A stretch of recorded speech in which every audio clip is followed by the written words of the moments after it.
Hi my lovely viewers, this is a Light World Learning tutorial channel for you. Today in this tutorial I'm going to show you how to allocate new partition in Windows 11. So for this we'll go to File Explorer from here and click the right button, show more options. So here the manage.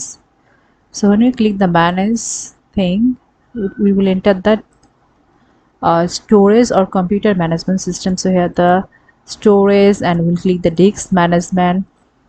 See here the unallocated things. So when you just click the right button and the new simple volume, we just click the next. And if we want to take the all the things, so we can next.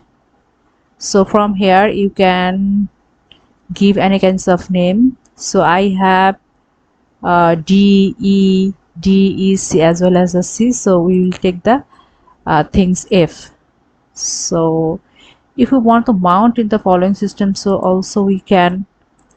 So initially no need to do these things. So next, default volume, new volume, next, and finish.